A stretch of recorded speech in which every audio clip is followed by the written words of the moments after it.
Bien, continuamos por donde lo habíamos dejado, que justo habíamos acabado la parte de lo de bastones, conos y todo esto. Y vamos a pasar al procesamiento, a lo que sería el procesamiento inicial de la información visual.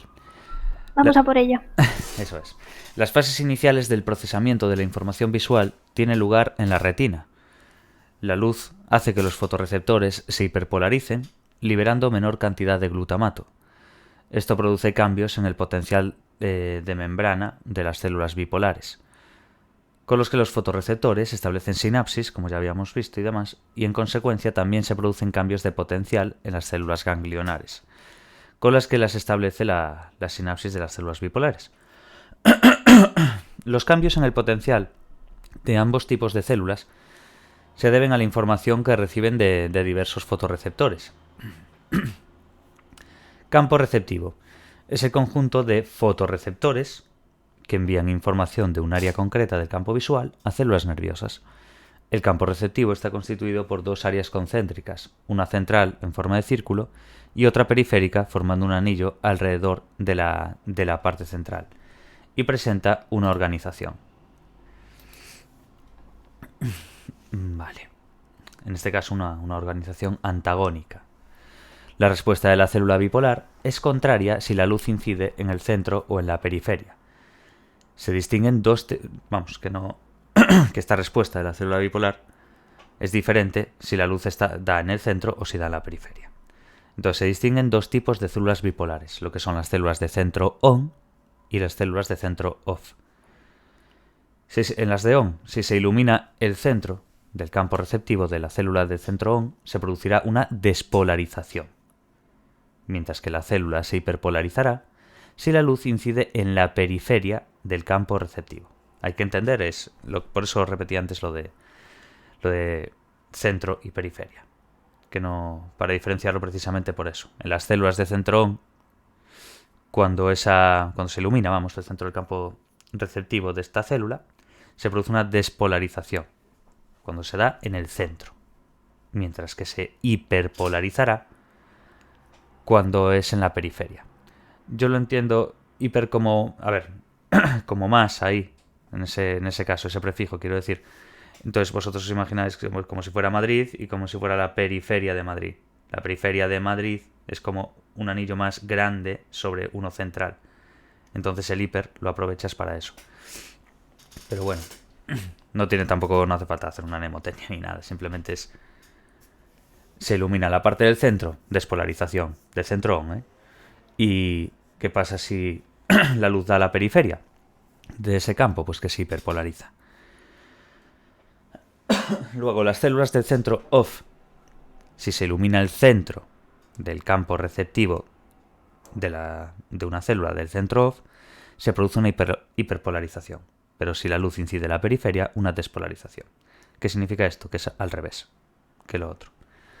Las células... Sí, es claro, al contrario. claro, es justo al contrario. Simplemente recordar uno y el otro es al revés. Y ya está. Recordáis las del centro ON, por ejemplo. Y ya decís, vale, si le da al centro, a la célula centro del ON, despolarización. Si le da a la periferia, hiperpolarización. Todo esto dentro de las células del centro ON. Luego, en las células del centro OFF, le dais la vuelta y ya está. Los terminales de los fotorreceptores pueden establecer contactos sinápticos simultáneamente con células bipolares de centro ON y de centro OFF. Esto es muy importante. Los terminales de los fotorreceptores pueden establecer contacto sináptico simultáneamente con las células bipolares del centro ON y del centro OFF, existiendo dos modos de análisis de la información visual que se mantiene y completa en áreas superiores. Los cambios en el potencial de membrana de las células bipolares son de tipo graduado y producen una mayor o una menor liberación de glutamato. Muy importante lo del glutamato, lo vamos a ver. En la sinapsis, que éstas se establecen con las correspondientes células ganglionares. La acción del glutamato se traduce en cambios en la tasa de descarga de potenciales de acción en los axones de las células ganglionares y parece participar en la generación de estos potenciales. Así que hay que entender bien que los potenciales de membrana, vamos, de estas células bipolares, que es de lo que estamos hablando, son graduadas, ¿no? Son de tipo graduado. ¿Qué significa eso? Que hay de mayor o menor liberación de glutamato en la sinapsis. ¿Y qué es lo que hace esta acción del glutamato? Pues básicamente cambios en la tasa de descarga de potencial, las cargas de potencial de acción, en los axones de las células ganglionares. Y eso parece participar en lo que es la generación de estos potenciales. Luego, la frecuencia de descarga de una célula ganglionar se modifica cuando se ilumina un área particular de la retina y no otra. Esta región constituye su campo receptivo, lo que dimos antes de definición de campo receptivo. Pero hay que entender eso, la acción del glutamato, la frecuencia y luego los campos, por último aquí. Los campos receptivos de las células ganglionares se solapan, aunque no se complementan. Solaparse, no complementarse, hay que entender esa diferencia. Por eso cualquier región de la retina forma parte del campo receptivo de diferentes células ganglionares. Vamos, que los campos receptivos de las células ganglionares se solapan. Existen diferentes tipos de células ganglionares, según las características del estímulo a las que responden.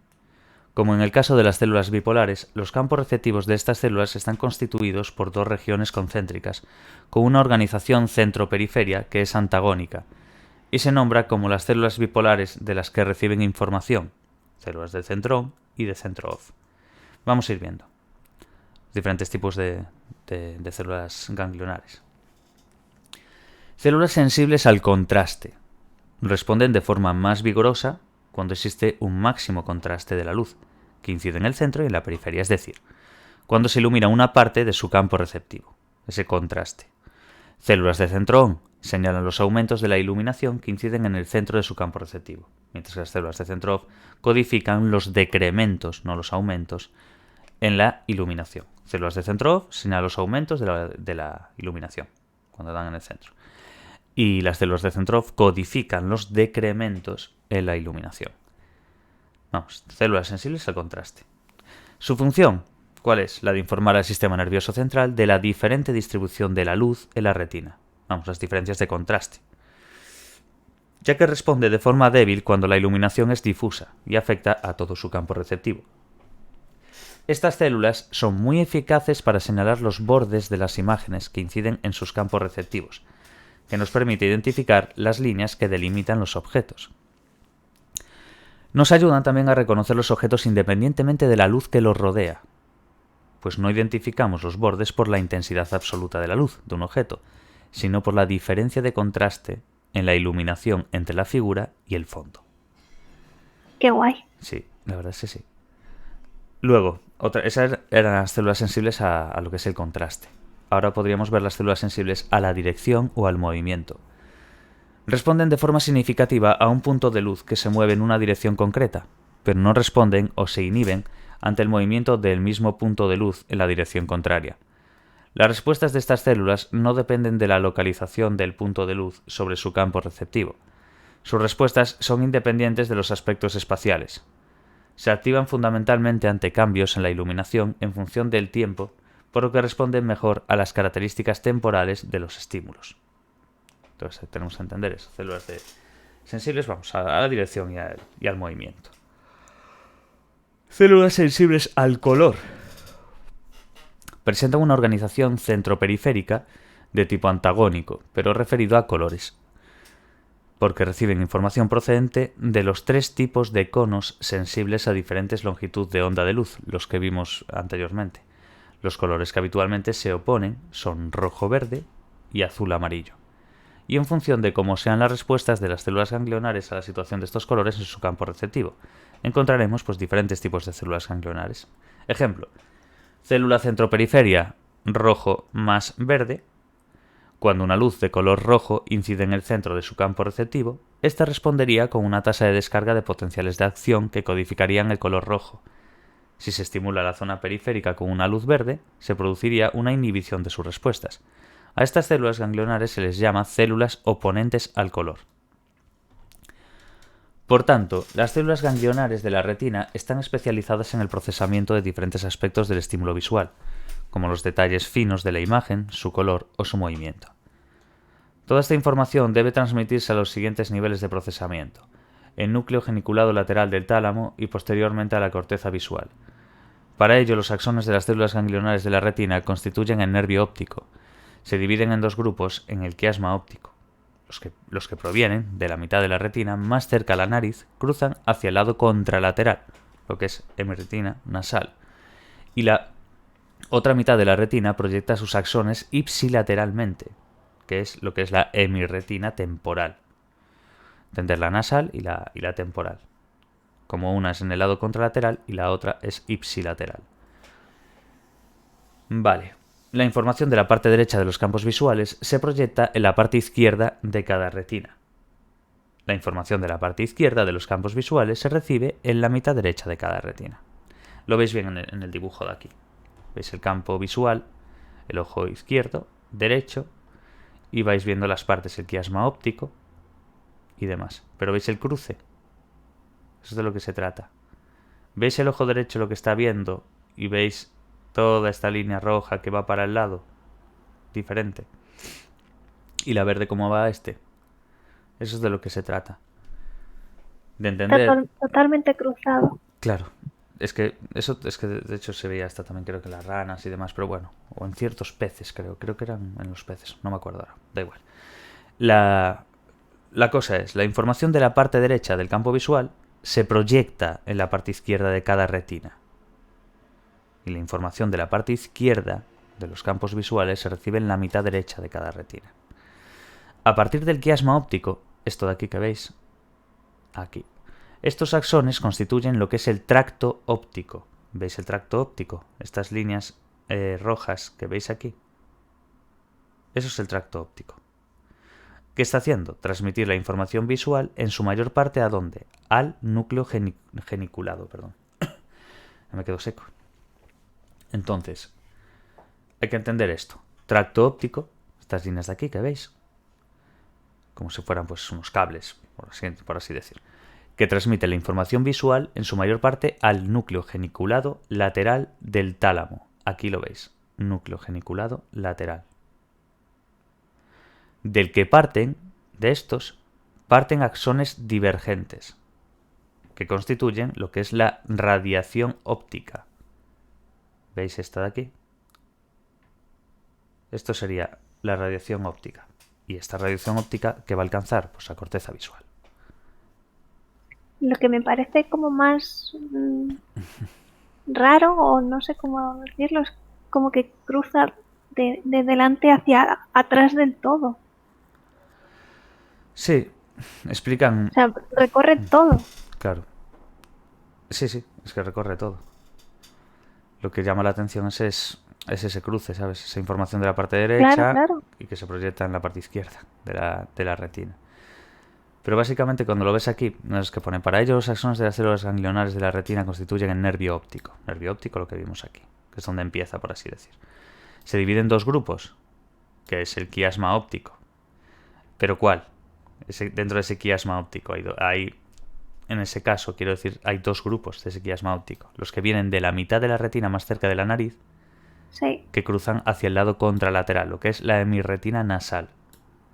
Y luego está la otra mitad de la retina, que es lo que mola, proyecta sus axones ipsilateralmente, hemirretina temporal.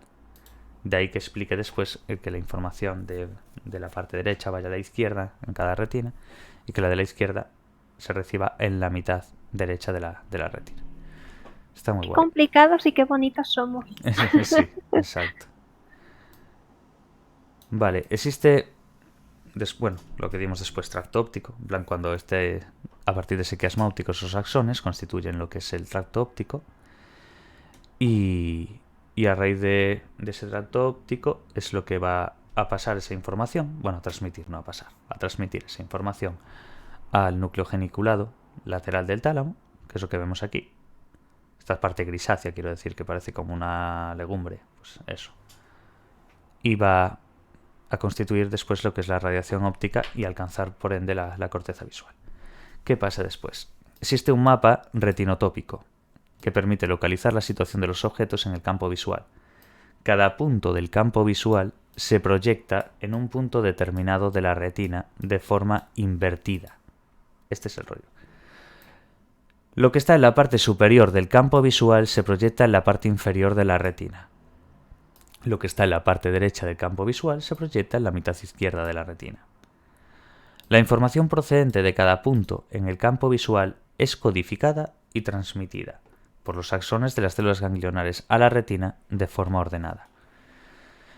La existencia de este mapa no implica que se representen todas las zonas de la retina proporcionalmente, sino que el área de representaciones es mayor cuanto mayor es la importancia de la región. Es el caso de la fobia, ¿os acordáis? Esa invaginación de que media en nuestra visión más aguda y de la que parten un mayor número de axones de células ganglionares. Lógicamente no necesita que tenga más ahí, porque requiere una visión más aguda en ese caso. ¿Eso qué quiere decir con que esas zonas de la retina estén o no? No significa que estén proporcionalmente. Este mapa retinotópico. Lo que quiere decir es que el área de representación es mayor cuanto mayor es la importancia de esa región. Vale. Bueno, esto aparece aquí en resúmenes también. Lo tengo aquí en diapositivas, pero básicamente es un poco más resumido lo que estoy leyendo. Yo prefiero leerlo con todos los detalles. Después para los repasos o demás están bien este tipo de diapositivas. Como veis aquí, no veis células bipolares, antagónicas, células centrón, lo que explicamos, células de centro-off, células sensibles al contraste, células ganglionares sensibles a la dirección al movimiento, oponentes al color, lo que dijimos también. Y ya nos vamos a meter a esto, que es lo que nos va a tocar ahora, el relevo talámico de la información visual, ¿veis? Relevo talámico de la información visual, con el mismo dibujo y todo, simplemente son diapositivas de UNED y demás para intentar entenderlo. Pero bueno, son muy útiles. Pero bueno, yo prefiero tirar de donde viene toda la información, puesto que los exámenes, las preguntas a veces son más a pillar que a conocimiento práctico en sí. Entonces, sí, cuanto más información metas en la mejor. cabeza, mejor. Claro. Luego ya repasar, bueno. Sí, repasar viene muy bien por estos, la verdad. Sí. A la hora de repasar viene genial. Entonces esto es la diferencia de YouTube y Patreon, quiero decir. Vale, relevo talámico de la información visual. Los núcleos talámicos difieren desde el punto de vista funcional y en su organización citoarquitectónica. Unos tienen poblaciones celulares muy uniformes y otros están organizados en capas, como el núcleo geniculado lateral, cuyas células se agrupan en función de su tamaño y de las proyecciones que reciben de la retina. Están las capas parvocelulares, las capas magnocelulares y las células coniocelulares. Capas parvocelulares. Vale. Células de pequeño tamaño. Mantienen sus respuestas a la luz durante más tiempo y muchas de ellas son células que participan en el procesamiento del color, igual que las células coniocelulares. Entonces, capas parvocelulares, las que veis aquí, justo en el dibujito. No sé si se puede apreciar un poco más en este. Sí, mira, en de las diapositivas se ve más grande. Parvocelulares, las veis aquí, ¿no? Estas serían las parvocelulares. La diferenciáis bien porque es la zona que está como un poquito más grisácea dentro de este rosa. No sé si es rosa, creo que sí. ¿Veis los cuadraditos estos? Estas son las células parvocelulares. Las coniocelulares, veis que son lo que hay entre esas. ¿Veis? La diferencia en color, quiero decir, simplemente para que las veáis un poco más de cerca. Y luego las magnocelulares son estas de aquí de abajo, que veis, que son como puntitos rosáceos que van haciendo aquí. Bueno, eso es un poco la idea. Se ve un poco más grande que en esta proyección, quiero decir. Entonces, las parvocelulares son células de pequeño tamaño. Mantienen básicamente sus respuestas a la luz durante más tiempo y muchas de ellas son células que participan en lo que es el procesamiento del color, que le pasa igual a las coniocelulares. Vamos de hecho a ellas, células coniocelulares. Se localiza ventralmente a cada una de las capas anteriores, como podéis apreciar aquí.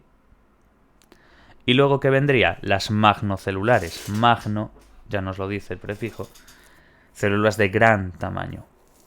Entonces, simplemente con que sepáis que las magnos son las grandes, ya sabéis que las parvos son las pequeñas y las coniocelulares que tienen esa correlación también con las parvocelulares en el tema del procesamiento del color. Magnocelulares, células de gran tamaño, las que citamos anteriormente. ¿Las veis aquí? Estas rosáceas de puntitos abajo de todo, en la zona del 1 y el 2, por ahí. magnocelulares de gran tamaño responden de forma más transitoria, ya que, como sabéis, las de las parvocelulares mantenían la respuesta de la luz durante mucho más tiempo, ¿sabes? Mucho más. Sin embargo, las magnocelulares responden de forma más transitoria, ¿sabes? Y son más sensibles a los estímulos en movimiento que las neuronas parvocelulares. Entonces, quedaos con eso, para diferenciarlas, ¿vale? Esta organización laminar, que vemos aquí, desempeña un papel fundamental en lo que es el procesamiento de diferentes aspectos de la información visual. Entonces, las neuronas magnocelulares proyectan a zonas de la corteza cerebral distintas de las que proyectarían las neuronas parvocelulares. Eso que quieren decir con esta organización laminar y demás. El que tenga esta organización laminar hace entender que cada una tiene un papel en ese procesamiento. Por ejemplo, las neuronas magnocelulares proyectan a la corteza distintas de las que proyectarían las neuronas parvocelulares, que tienen unos nombritos también, parvocelulares y coniocelulares. Esta segregación de funciones se refleja en la existencia de sistemas independientes, aunque también comparten parte de la información. Son independientes, pero también comparten parte de la información. El procesamiento de la información visual por parte del núcleo geniculado lateral, ¿os acordáis ese garbancito, no sé cómo le llame, legumbre? Bueno, eso. Básicamente, este procesamiento de la información visual por parte del núcleo geniculado lateral, eso es del tálamo, es menos conocido que el de la retina, por el difícil acceso a esas regiones centrales. Las neuronas de estos núcleos tienen campos receptivos organizados similares a las células bipolares y ganglionares, es decir, sus campos están organizados concéntricamente y tienen células de centro on y de centro off. Pero el procesamiento de las señales visuales que tiene lugar en este núcleo es más complejo. La información procedente de la retina que llega a este núcleo es enviada por los diferentes tipos de células ganglionares alcanzando las capas magnocelulares o las capas parvocelulares, dependiendo pues, de las características del estímulo, como ya sabemos. Vamos a entender esto. Las capas magnocelulares, ¿os acordáis? Las magno, grandes.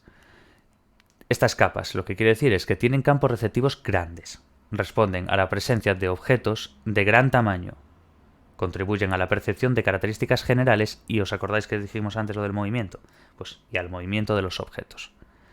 Entonces las capas magnocelulares, ya lo dice la palabra, campos receptivos grandes, magno, responden a la presencia de objetos de gran tamaño. Y lo que están contribuyendo es eso, la percepción de características generales y sobre todo al movimiento también de los objetos. ¿Qué pasaría después con las parvocelulares? Pues que tienen campos receptivos pues, más pequeños. Intervienen en lo que es la percepción de la forma y el color. Son las responsables del análisis de los detalles finos de una imagen.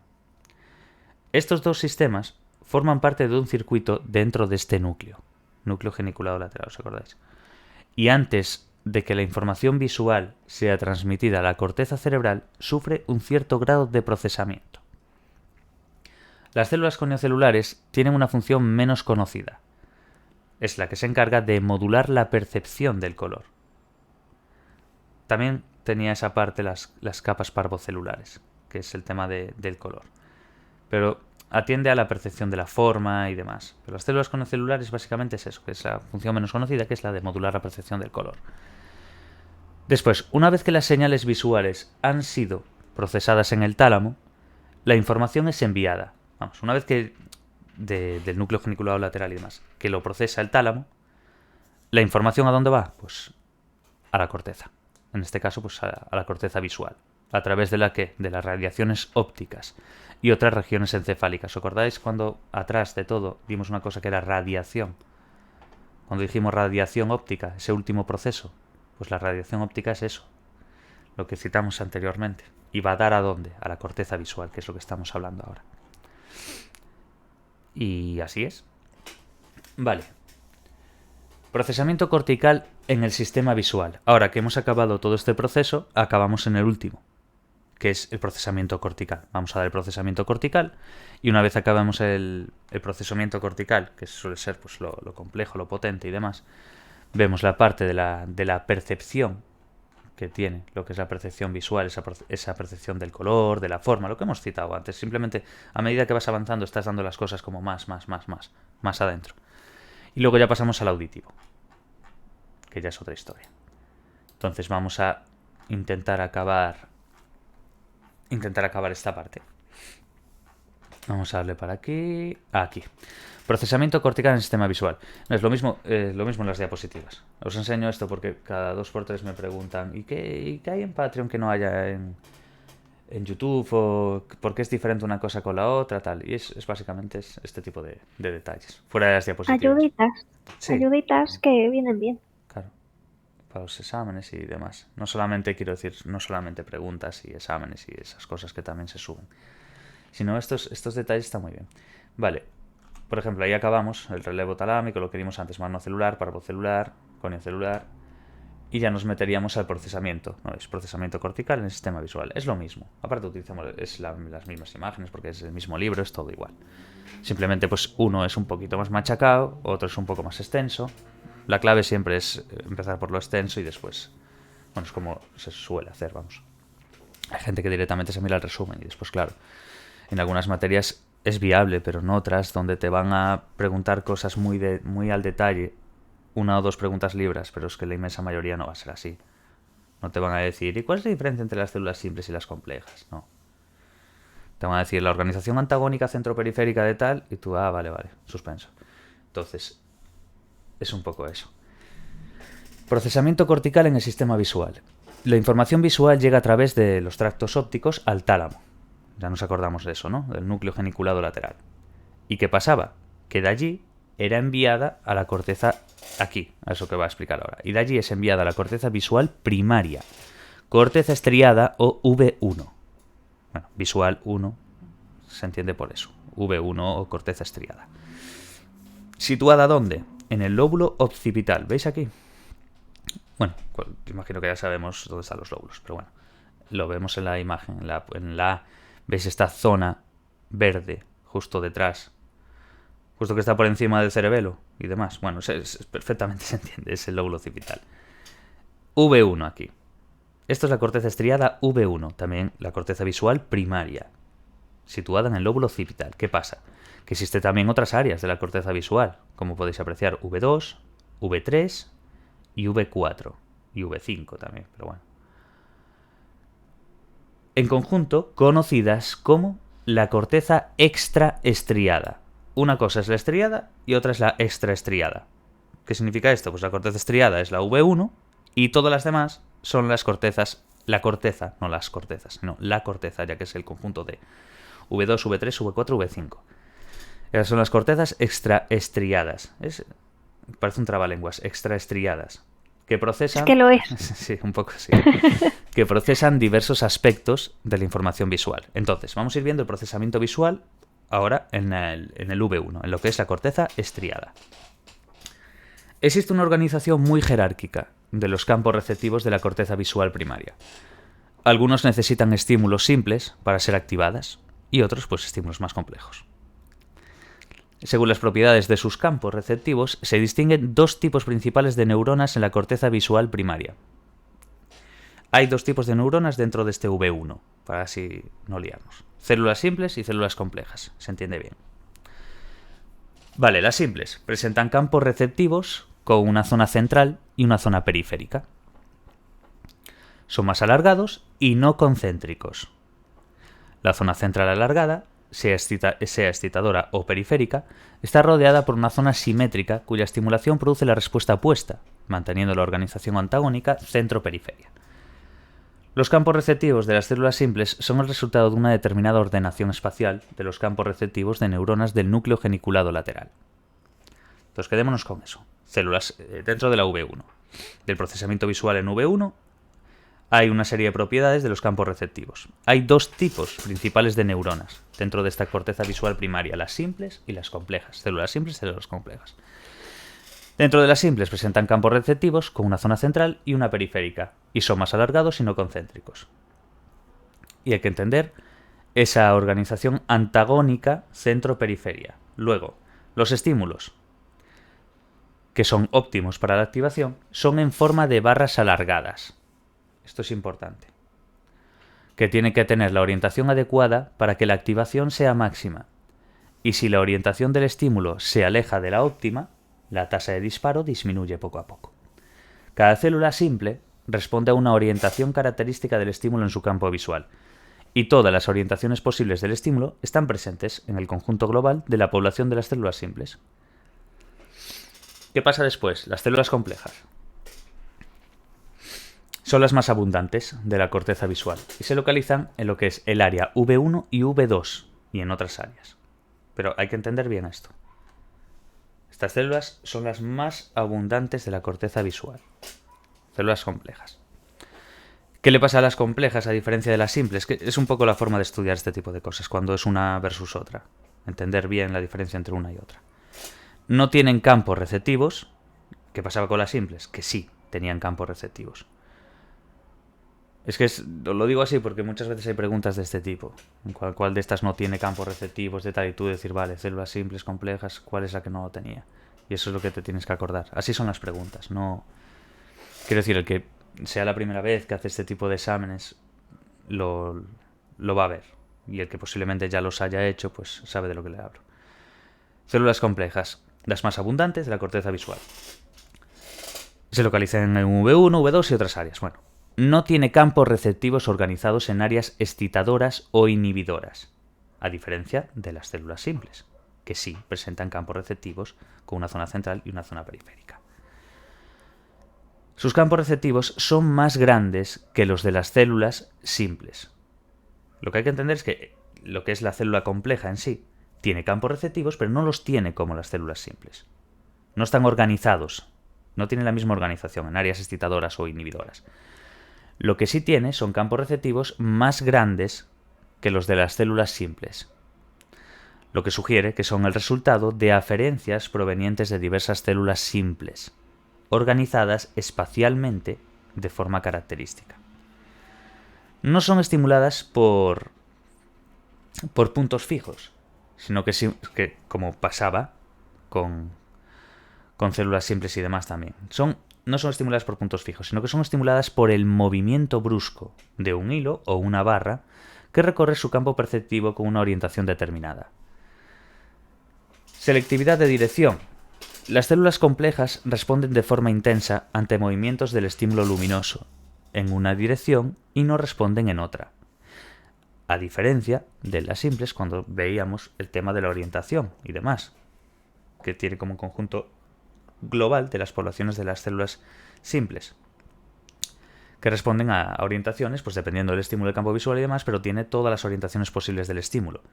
Sin embargo, aquí la selectividad de dirección, ya nos lo dice la palabra, las células complejas responden de forma intensa ante movimientos del estímulo luminoso en una dirección y no en otras.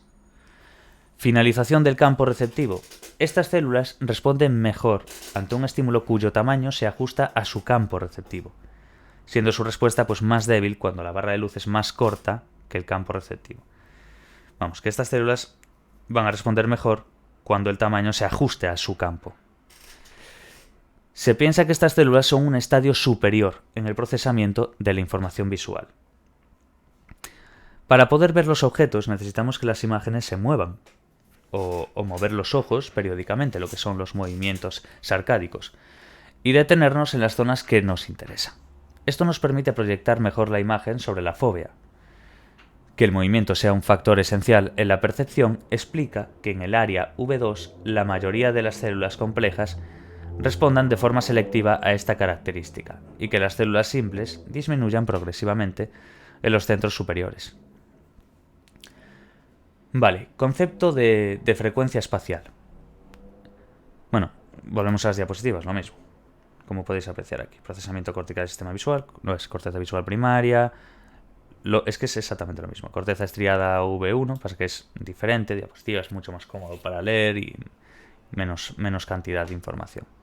Para las distintas fases del estudio, quiero decir. Una vez empiezas por el libro, luego a lo mejor miras algún resumen, miras algún esquema, haces preguntas, pues básicamente lo que hago en Patreon es eso, hacer todo el proceso. No solamente lo que hago en YouTube, que en YouTube básicamente lo que hago es leer y explicar un mínimo. Pero bueno, eso. visual primaria, corteza estriada, esta estriada, lo que dijimos, células simples, células complejas, es un poco el rollo. ¿Veis? Después se va hablando de las células simples con los dibujos a la vez, campos receptivos antagónicas centroperiféricas, barras alargadas, células complejas, lo que hemos dicho, selectividad de dirección, finalización de campo receptivo, etc. No se piensa que estas células son un estado superior de procesamiento de la información visual. Y luego, pues mira, ahora por ejemplo, pues ya nos iríamos a columnas y módulos corticales, que es lo que vamos a ver ahora. ¿Veis aquí? Cómo aparece todo hipercolumna. Para entenderlo bien, no hay nada como la representación para entender las cosas mejor. Vale. Vamos con el concepto de frecuencia espacial.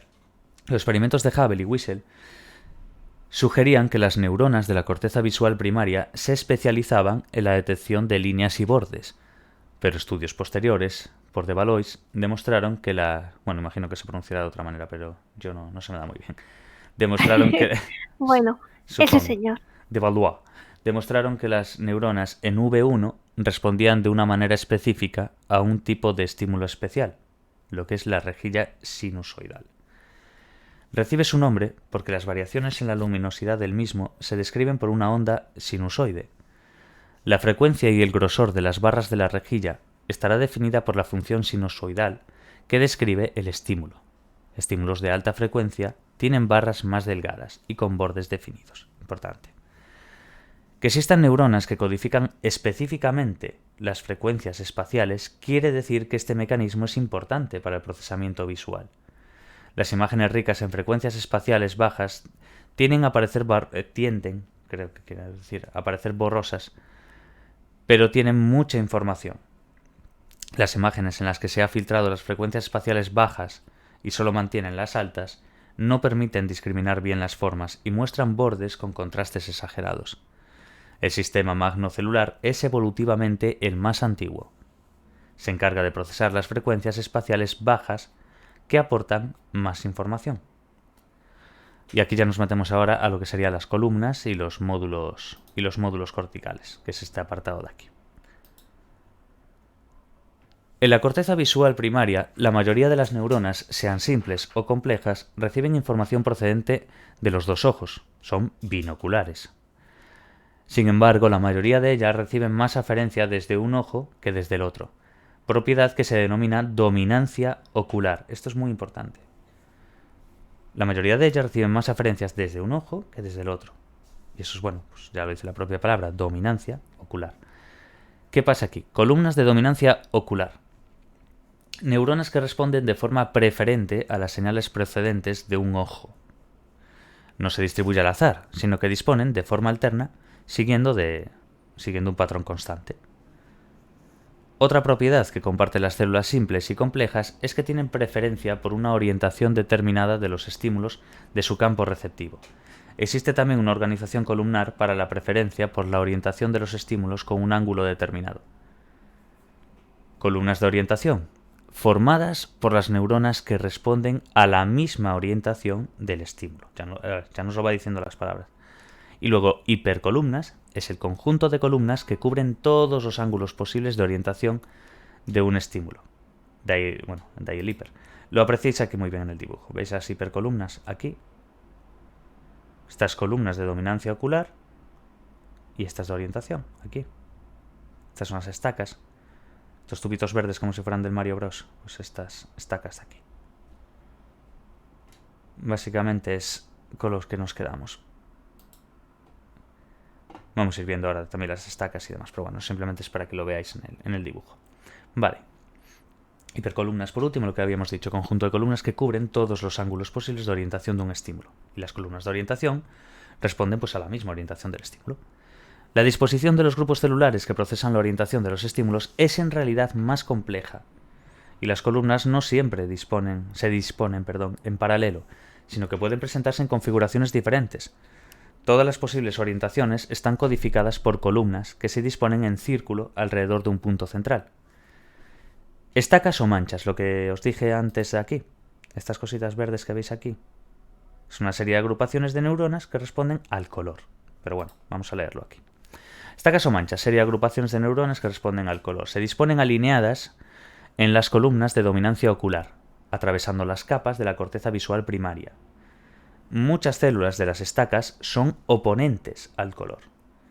Cuando se las estimula o no responden a ningún estímulo de luz blanca, pero sí lo hacen intensamente a puntos coloreados. Estas células corticales, esta es una serie de características, os estoy leyendo. Estas células corticales pueden aumentar o disminuir su actividad dependiendo de la longitud de onda de la luz empleada y del lugar de su campo receptivo donde incide el estímulo, de forma combinada. Se las denomina doblemente oponentes al color. Las más abundantes son excitadas si una luz roja incide en la parte central e inhibidas si lo hacen una verde. Y son inhibidas si una luz roja incide en la periferia y activadas si lo hacen con una luz verde. Vamos, que son doblemente oponentes al color. Muestra una organización antagónica centro-periferia. ¿Os acordáis? Centro rojo más verde, periferia rojo menos y aquí el verde con más. Pasa lo mismo con el azul y el amarillo también. Frecuencia espacial dentro de las estacas y manchas, por último esta característica. Frecuencia espacial. Hay neuronas dentro de las estacas que responden robustamente a frecuencias bajas y detectan de manera sensible los cambios pequeños de contraste. Fuera de las estacas hay un gradiente de sensibilidad a la frecuencia espacial, directamente proporcional a la distancia de la célula con respecto a una mancha. Las células más sensibles a frecuencias altas están localizadas a mayor distancia de la estaca. Estas neuronas tienen menor sensibilidad al contraste. Las columnas de dominancia ocular y las de orientación se disponen formando ángulos entre sí, de manera que pueden hacerse bloques de corteza que contienen todos los elementos neurales necesarios para el procesamiento de la información visual, a los que se denomina módulos corticales. Muy importante esto. Hay que entender esta parte de módulos corticales porque es clave. Bueno, veis aquí. Simplemente os lo voy pasando las diapositivas también a la par para que veáis un poquillo el rollo. No es ahora, columnas y módulos corticales. Vale, son las entidades individuales mínimas capaces de procesar la información sobre todos los aspectos de la imagen que llega a la corteza visual primaria procedente de la retina. Entonces, quedémonos con eso. Son las entidades individuales mínimas capaces de procesar esta información, sobre todo en los aspectos de las imágenes que llegan a esa corteza visual primaria, ¿os acordáis? V1 y demás, procedente de la retina. Un módulo procesa los aspectos de los estímulos recibidos en una zona particular de la retina. Miles de módulos, ¿qué harían? Pues procesarían en conjunto la imagen completa que se recoge en la totalidad de la retina. La corteza visual procesa globalmente esa información.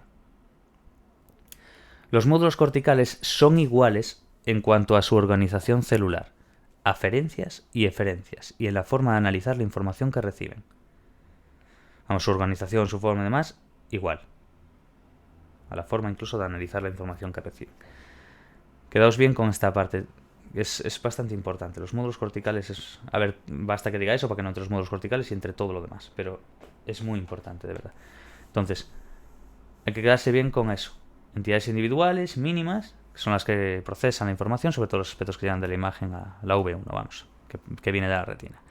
Y luego, un módulo procesa los aspectos de los estímulos recibidos en una zona particular de la retina. Y miles de módulos procesarían en conjunto la imagen completa, que se recoge en la totalidad de la retina. Vale. Los campos receptivos correspondientes a cada ojo están aproximadamente en la misma posición en el campo visual y se precisa la misma orientación y misma dirección para que se produzca la activación. Si el estímulo se presenta en los dos ojos, no está totalmente alineado y las neuronas corticales responden bien. Pero en algunos casos se ha comprobado que algunas células complejas necesitan, para activarse, que el objeto esté totalmente alineado cuando se presentan simultáneamente a los dos ojos. Por ello, se cree que este tipo de células complejas participan en lo que es la percepción de la profundidad. Quedaos bien con eso. Células complejas, percepción de la profundidad. Es lo que se cree. Dado que los ojos están ligeramente separados, como bien sabemos, bueno, unos más, otros menos, pero va por ahí la cosa. Sí, pero no están los dos. Exacto. Están ligeramente separados, quiere decir. Las imágenes que vemos, estén cerca o lejos, inciden sobre las partes ligeramente diferentes de los campos receptivos de las neuronas corticales. Esta diferencia en la posición de los objetos es detectada por células denominadas células moduladoras de la disparidad. también importantes para la percepción de la profundidad. Quedaos con eso. Estas células son más abundantes ¿dónde? En la V2. Esta es la típica pregunta. Cuando se tiñe la corteza V2, se revela que pues una distribución en bandas finas, gruesas y zonas donde no hay tinción, que son las zonas, las interbanda o zonas pálida. Vamos a ver esto. Por último. Bandas finas, proyectadas por las neuronas de las estacas de color. En ellas se procesa información relativa al color. Bandas gruesas y zonas pálidas, proyectadas por las neuronas localizadas entre las estacas. En ellas se procesa información sobre la orientación, frecuencia espacial, movimiento y disparidad binocular. Vale, lo mismo que vemos aquí en las diapositivas. Como podemos ver. Vale. Luego nos pasaríamos a lo que es la percepción visual, que es esta parte de aquí. Y vamos a ver un poco de qué va. Vamos a acabarla así. Lo acabamos aunque sea todo lo visual ya. Que después ya nos pasamos a lo que es al auditivo, si no recuerdo mal. La percepción visual es un complejo proceso de integración llevado a cabo por la corteza visual. Se cree que es el resultado del análisis integrado de miles de módulos corticales, módulos que dimos antes, ¿os acordáis? A los que llega la información procedente de niveles inferiores de procesamiento. Vamos a ver 5 puntos dentro de esto.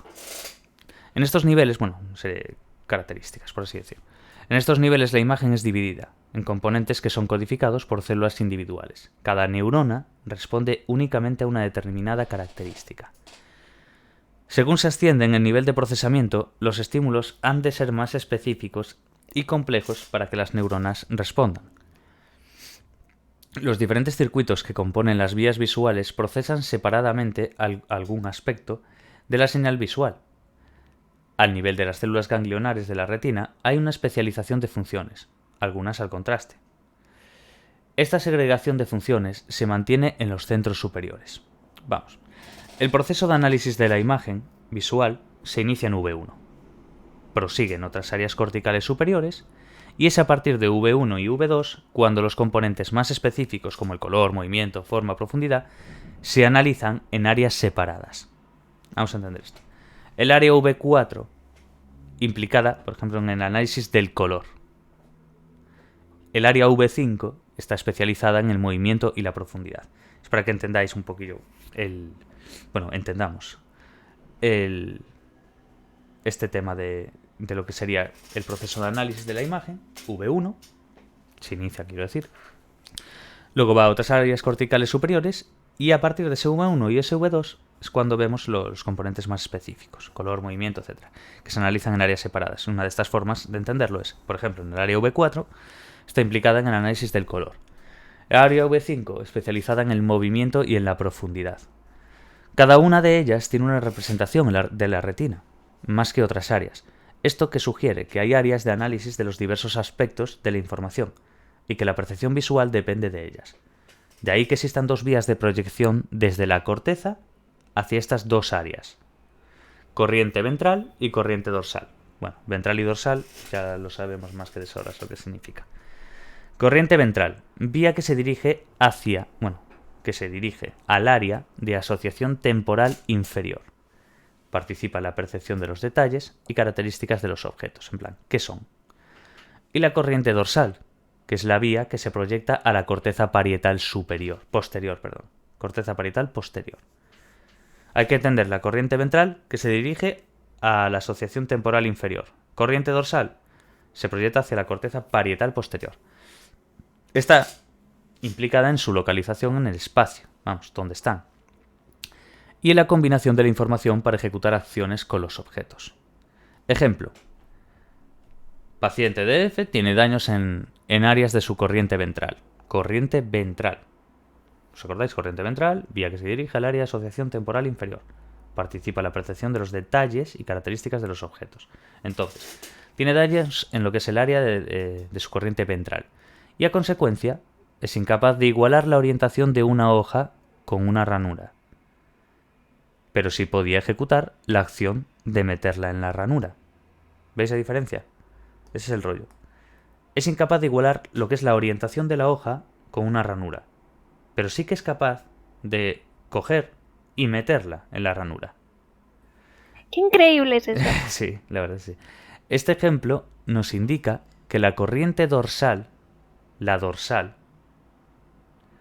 no la ventral, la dorsal, sirve para conocer la localización de objetos y también para coordinar nuestra acción. A raíz de esto, es como muchas de las cosas que se averiguan, en verdad, vienen por eso. Este ejemplo lo que nos está indicando es eso.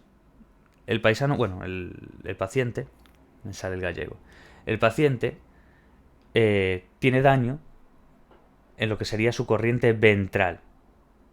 Entonces, no sabemos bien los detalles y las características de los objetos, en plan, ¿qué son? Y claro, tiene ese problema, que es capaz de orientar pues la hoja con una ranura, de orientarla. Pero sí que es capaz de meterla en la ranura. Entonces, el ver esto hace esa diferenciación entre la corriente ventral y la dorsal. Porque lo que nos está indicando es que la corriente dorsal sirve para saber la localización de objetos. Y a la vez, pues para coordinar nuestra acción, en este caso, meter la hoja en la ranura. No hay ninguna área cortical al que recurran todas las demás de forma exclusiva. Son todas las áreas corticales implicadas en el procesamiento visual las que generan la imagen visual completa, integrando toda la información, movimiento, color, localización. Vamos, que no existe ninguna área cortical que esté recurriendo a las demás de forma exclusiva. Es la unión lo que va a generar esa imagen visual completa e integrar toda esa información, todas las características que hemos visto previamente, movimiento, color, localización. Vamos a ver ahora esos procesamientos. Dentro de la percepción visual, procesamiento cortical del color, por ejemplo. El procesamiento del color ocurre desde las células ganglionares de la retina, continuando en las células parvocelulares y coniocelulares, como vimos antes, del núcleo geniculado lateral del tálamo. Y en las estacas de la corteza, ¿os acordáis? Esos tubitos verdes que decía yo del Mario, pues esos están. En todos, el procesamiento se realiza de forma oponente, como dimos también. Desde las estacas de V1 se proyecta información del color a V2 y de allí a V4. ¿Os acordáis también? V4 como la dimos antes. El área V4 implicada en el análisis del color, la V5 en el movimiento y la profundidad. Pues ahí se ve. V1 se proyecta información de color a V2 y de allí a V4, donde hay células sensibles al color, que responden pues a una variedad de longitud de onda. Ahí ya entra la parte física de la física. Pero V4 no es necesaria para la percepción del color, sino para la constancia del color. Que percibamos un objeto siempre del mismo color a pesar de que reciba luz de diferentes intensidades o esté en diferentes condiciones de iluminación. De ahí la constancia del color, no la percepción del color en sí. Esa constancia que nos permite que aunque le dé luz de todos los lados, de diferente intensidad quiero decir, haga que haya esa constancia del color. Entonces, ¿qué es lo que pasaría aquí? Vamos a entenderlo desde el punto de vista de los ejemplos anteriores, cuando hay lesiones, etc. La lesión en V4 impide que se discriminen colores al cambiar la iluminación, pero cuando se mantiene fija, su rendimiento es adecuado. ¿Veis la diferencia? Ahí está el rollo. Ahora, otra región crítica de la percepción del color es la TEO, en monos, esto es cierto, esto me acuerdo yo, y se sitúa en la corteza inferotemporal anterior. Su lesión produce ceguera al color. En humanos eso tiene un nombre, hay una alteración neuropsicológica que es la acromatopsia cerebral. Surge la parte de la corteza correspondiente a la del TEO, la misma que en monos. Ejemplo, paciente MS, María Sánchez, yo qué sé. Padecía acromatopsia cerebral. Podía hacer uso de la información sobre la longitud de onda, pero era incapaz de percibir el color. Paciente PB. Tenía daños en zonas de la corteza extraestriada. ¿Os acordáis? Extraestriada. La estriada era la V1, nuestra estriada era V2, V3, V4, y perdió sus capacidades perceptivas, salvo la capacidad de procesar el color. No podía reconocer el objeto, pero sí su color. Para que veáis, hay cada cosa. A mí esas cosas me parecen súper interesantes. O O sea, no sabes lo que está haciendo, pero sabes que es rojo. ¿Cómo es posible? Claro, es que es eso. Aquí lo explica perfectamente. Pasa que tiene un grado de complejidad esto que es increíble, macho. Es increíble. Pues básicamente es eso. Entender esto como la constancia de color, entender que básicamente la parte de la cromatopsia y demás. La región, la de T o la de monos, que se sitúa en la corteza inferotemporal anterior, y que es lo que pasa, que si se lesiona, pues produce ceguera al color. En humanos, eso que es llamado, es una alteración neuropsicológica, que es lo que es la cromatopsia, como prefijo de negación, croma, color, bueno, surge en la parte de la corteza correspondiente a la TEO, la de monos. Imaginaos cómo averiguamos esto. Ejemplos. Paciente MS, cromatopsia cerebral. Bueno, lo que hemos leído ahora, para entender un poquillo lo que es la cromatopsia cerebral y demás. Procesamiento. Esto, bueno, ya creo que ya lo dijimos antes, pero bueno, esto es procesamiento cortical del color. ¿Qué pasa ahora? Procesamiento cortical de la forma. Esto lo que vais a ver es la agnosia visual y estas cosas. Procesamiento cortical de la forma. La percepción de la forma requiere un procesamiento a diferentes niveles de profundidad y organización. Los aspectos más elementales comienzan en la corteza estriada V1, de la misma forma que en la anterior, en el color. Y otras regiones se van implicando. V4, TEO, ¿os acordáis de lo del mono y demás? La TE. Vale. Los campos receptivos de las neuronas TE son muy grandes. Comprenden todo el hemicampo visual contralateral. Las neuronas TE responden más robustamente cuando se presentan objetos en sus campos receptivos y lo hacen independientemente de la localización de los mismos. Por tanto, reconocen objetos como tales en lugar de responder a las características de los mismos. Además, la respuesta de las neuronas a esta zona depende de la experiencia. No responden a estímulos que ven por primera vez, sino a los que se han repetido durante varias veces. Agnosia visual indica que el procesamiento cortical de los objetos depende de la modalidad sensorial. Este déficit está causado por una lesión en la corteza visual primaria y consiste en la incapacidad de reconocer objetos a través de la visión. Pueden leer, por ejemplo, y escribir, pero no son capaces de señalar qué es el objeto cuando lo ven. Pero sí, si lo tocan, lo reconocen.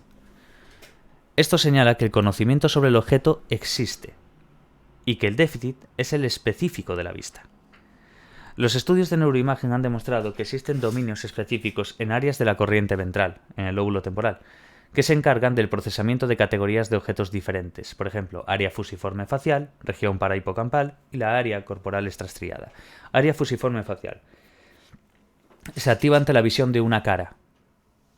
Esta área explica el déficit de prosopagnosia. Esa, de hecho, es la que tenía... La que tengo ya ahí en este libro. La de Oliver Sacks. Él acabó con eso, de hecho. Vale. La de... No me acuerdo ahora. ¿Qué me dijiste tú, Sara? El del hombre... El sombrero.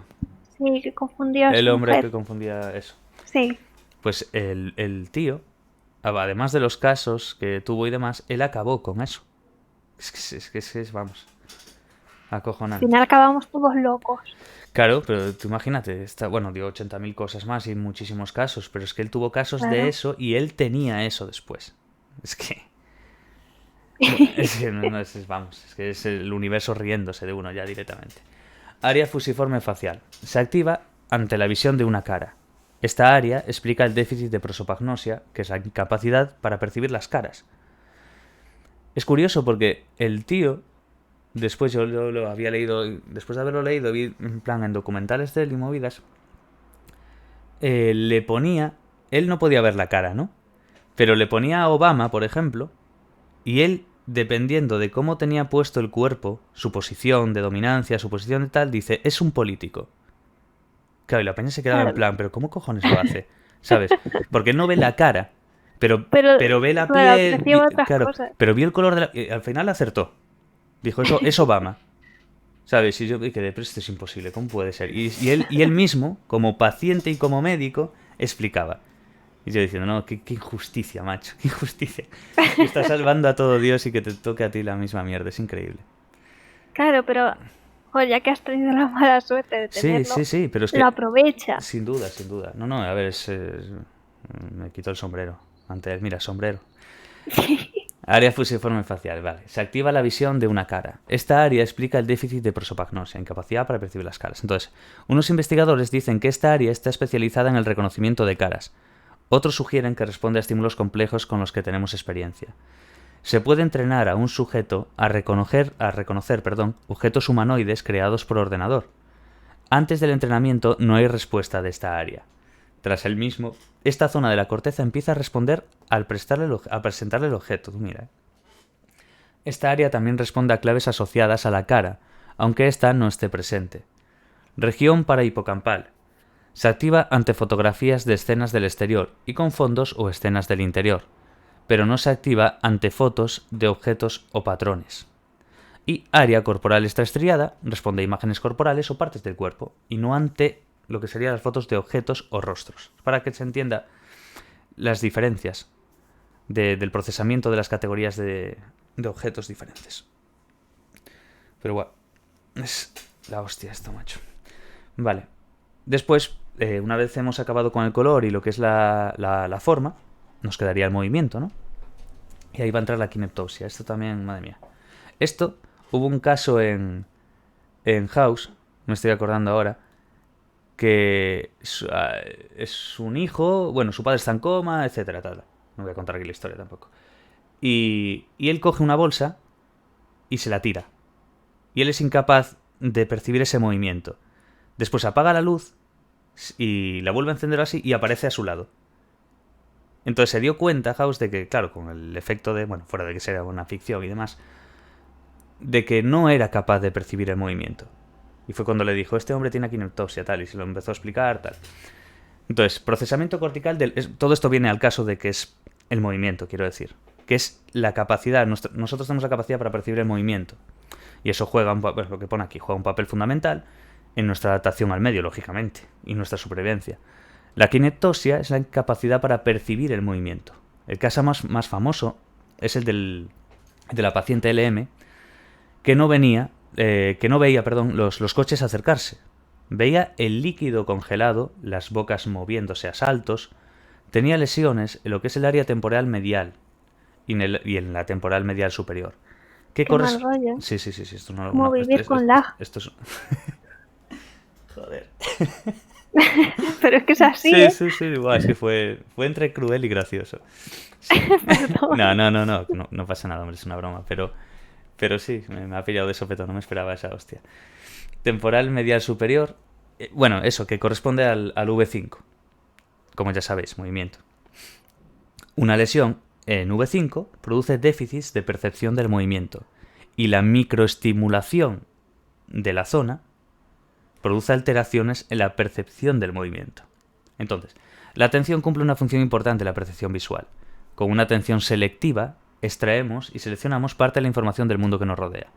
Las áreas de asociación parietal posterior y temporal inferior son decisivas en el análisis final de la información visual. Quedémonos con eso mucho. Vale, lo dejamos aquí, que ya dimos todo lo visual. Después ya nos metemos con el sistema auditivo y demás y ya acabamos el tema. Vamos a dejarlo también en las diapositivas, como veis, para que veáis aquí corriente ventral, corriente dorsal, todo lo que fuimos dando. Polvo celular con el celular, constancia del color, lo del TEO, ¿os acordáis? Donde se produce esa ceguera al color, en monos y acromatosia y demás. El procesamiento cortical de la forma. ¿Os acordáis de lo que dije antes? La prosopagnosia y demás, que no se le veía el rostro. ¿Veis? Esta es una imagen de cómo lo ven ellos. ¿Veis que no se le distinguen los ojos, no se le distinguen tal? Luego, el tema de la kineptosia, lo del movimiento que habíamos dicho anteriormente. Y después ya nos metemos en lo que es lo auditivo.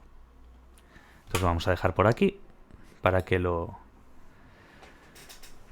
hacer el siguiente vídeo. Seguramente lo haga o a la tarde o mañana sábado por la mañana, porque quiero acabar el tema. Y conforme se acabe el tema, ya después ya nos queda del 12 al 14. Se hace en un periquete. Bueno, yo lo tenemos el 24. Así que bueno, vamos ya. Vale, y eso, para los que quieran más cosas aparte de los vídeos y demás, ya saben que en Patreon hay todo esto y demás. Resúmenes, esquemas, exámenes. No voy a repetir 80 veces, ya se sabe un poco. Bueno, pues lo dejamos por aquí, que hay que hacer la comida y esas cosas y eso. Hasta la próxima y chao, chao. Chao, chao.